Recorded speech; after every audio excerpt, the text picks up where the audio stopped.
My name is Harvey Chochinov. I'm a psychiatrist and palliative care researcher. For a number of years now, I have been part of a research project. We've been looking at end-of-life care needs for persons with either vulnerability or disabilities.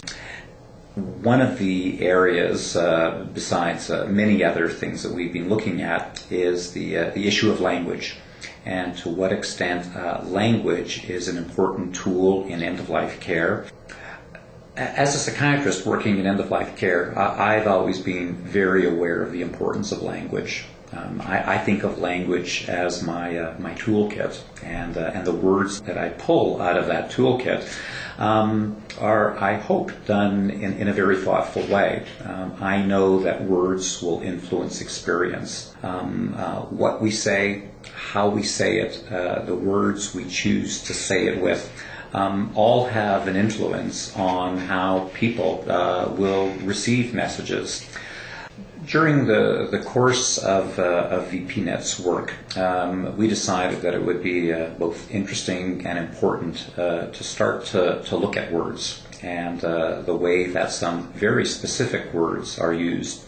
The words that we spent some time examining are the words vulnerability, suffering, and compassion. When we've explored the way people who identify themselves as having disabilities respond to those words, we find that the reactions and the feedback has really been quite extraordinary. It might be helpful to look at these each in turn to see and to describe some of the things that have been revealed.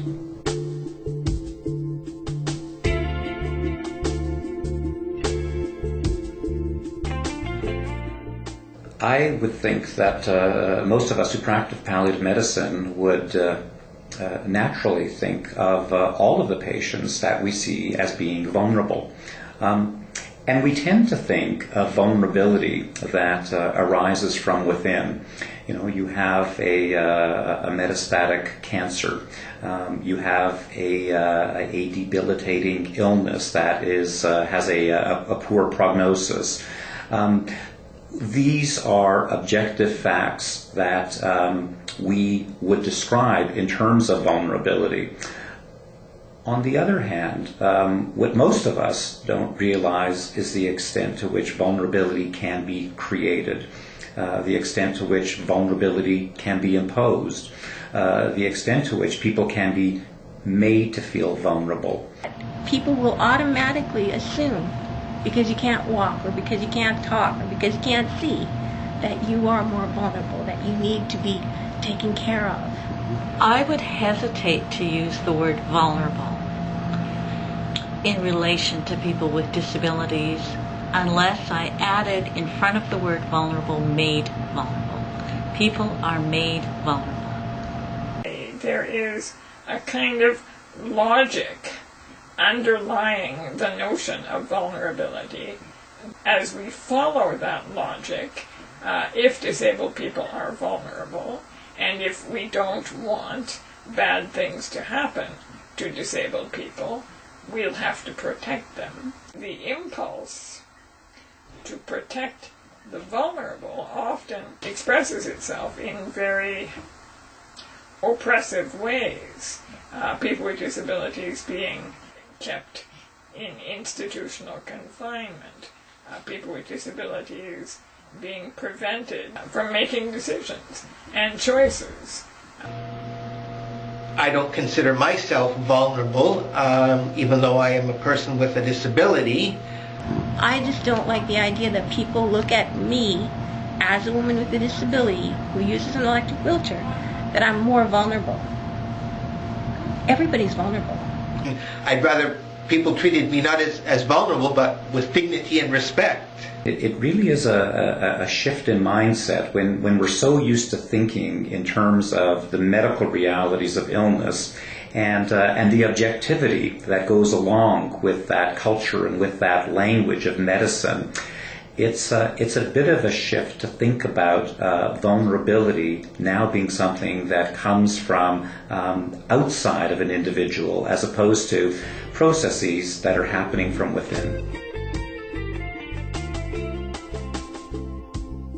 Those of us in medicine, because we tend to think in relatively objective and measurable ways, would think of suffering that is a natural end product of a disease process. For those of us who work in palliative care, we would probably describe ourselves as being experts in suffering or experts in understanding suffering. We're in the business of helping. We're in the business of alleviating distress, of alleviating suffering. So it's hard to accept the idea that we ourselves, by virtue of the language we use, might impose suffering. Let's look at how we use the word. We might describe someone's experience, someone's state of being, in terms of suffering. I cringe every time I hear members of the public use the word suffering when they're describing people with disabilities. Suffering is a dehumanizing term. When it pops up as just a simple connecting verb, really, to say that so-and-so suffers from cerebral palsy, or suffers from epilepsy, or suffers from paraplegia, the word seems so innocent, really. I think the worst word for people to be described as is suffering. They suffer from epilepsy. I'm thinking, no, I don't suffer from polio. I have polio, just like I have dark hair. Now I have gray hair. But realistically, it's not that you suffer from it. There are widespread perceptions in our broader society, within our culture, that we, as disabled people, suffer from our impairments, from the physical or psychiatric conditions that give rise to our disability. So that we suffer losses, that we suffer pain, that we suffer a kind of anguish simply because we have these disabilities, because our bodies, for example, don't conform. There's an assumption made that people with disabilities are suffering or in pain because of the fact that they have a disability. There is an intrinsic assessment of suffering and an extrinsic. Do we decide for ourselves whether we are suffering, or is someone else going to be making that decision for us? When the word suffering is used in relation to persons with disabilities, I think people often feel they have to alleviate us from our suffering. If we suffer, and if suffering defines our lives and is all that we experience, or our predominant experience, then why would, it begs the question, why would we want to live? It to me portrays disability as a life of complete negativity. Nothing enviable about our lives, nothing worthy in our lives. So of course it's going to be equated with death, or that death is preferable to disability. Suffering has visual and auditory images that immediately come to mind when you use it, and you almost need a cleaner term that doesn't have all these past associations with it. I don't feel that I'm suffering. I don't feel like I'm vulnerable. Our lives are rich and they are complex. The assumption of suffering can make people feel that in that moment, when we've invoked that particular word, that we've in fact reduced their life to something that is of lesser value, to something that doesn't have the same kind of importance, that shouldn't be as valued, that shouldn't be as nurtured as somebody who is not disabled. In those instances where someone now is in a palliative care circumstance, does that past history, do those lifelong disabilities that we see taint the way in which we appreciate the experience of another?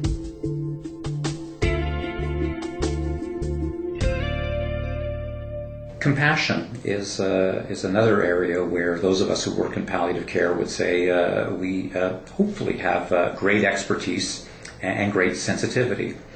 Compassion, by its very nature, makes the assumption that we are in a position to understand the suffering of another. What happens when we make assumptions about the life experience of another?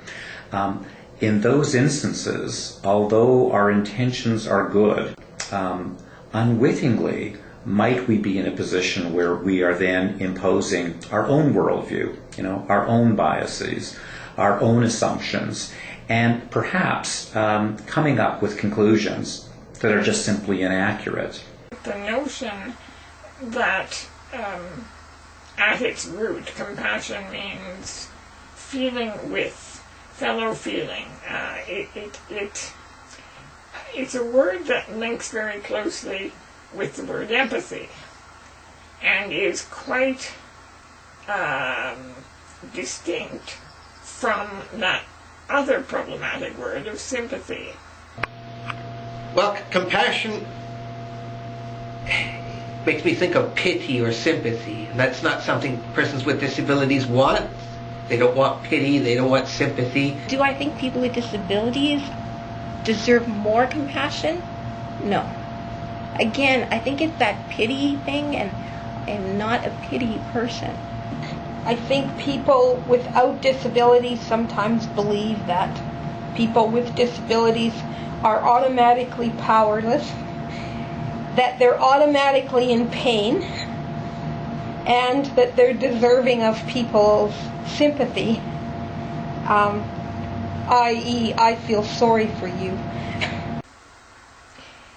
The phrase compassionate homicide is an excellent example, a really, I'm afraid, a very chilling and disturbing example of how very far off the mark the meaning of this word has strayed, because the word compassion most frequently now, when used in relation to people with disabilities, follows that logic of first exaggerating the suffering of the disabled person,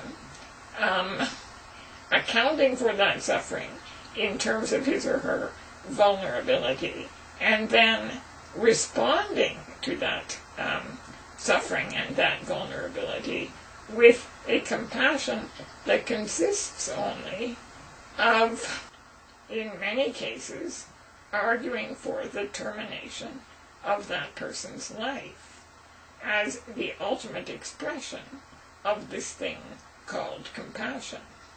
What this is asking palliative care providers and healthcare providers in general to do is to look inside themselves.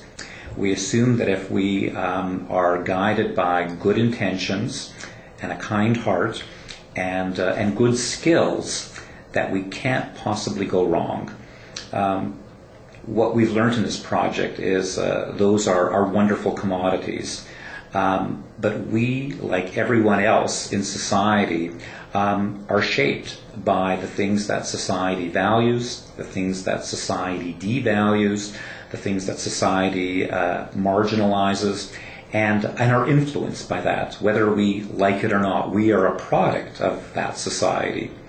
And so, as healthcare providers, we need to be mindful of our own attitudes, of our own biases, of our own dispositions on those issues. This is not to suggest that we should be abandoning compassion. Compassion is an important and powerful commodity for those of us who work in medicine, and I would say specifically for those of us who work in palliative care. I would say the insights in this project for me have been profound and at times perhaps even disturbing. In this particular project, I've learned that there are sensitivities that I have to admit I think I was unaware of, and I think most people practicing palliative care would likely be unaware of. I would not necessarily use the words vulnerable, suffering, and compassion in relation to people with disabilities. Most people with disabilities are generally content with their lives. They are not suffering. People with disabilities are not inherently more vulnerable than anyone else. And people with disabilities don't automatically need compassionate feelings from others. I think continually using those words in a way which does not preserve the dignity of a person with disability, it just perpetuates the stereotypes. And these words have become such flashpoints in public, particularly, that I really think we should be addressing the underlying stereotypes and possibly and encourage the use of other words. The words vulnerable and suffering have a somewhat negative connotation. They do not suggest a sense of power or control. Yes, I'm not a victim. I'm not suffering. I'm not, vulnerable. I'm just me. If we're going to be a compassionate, effective healthcare provider, one of the tasks that we have to take on and we have to confront in an honest way is looking inward and looking at our own attitudes. Because the reality is, and what we've discovered, is that your attitude, what goes on between your ears when you're at the bedside of a patient, has a profound influence on the way they experience care, and has a profound influence on the way you appreciate your patient. My experience, certainly in working in this project, and delving into the complexities of language and how language is used and how it can shape experience and how it can hurt the experience of others, has led me to feel that that inward journey is one that will really lead us to being better healthcare providers, not just for those with disabilities, but for everyone.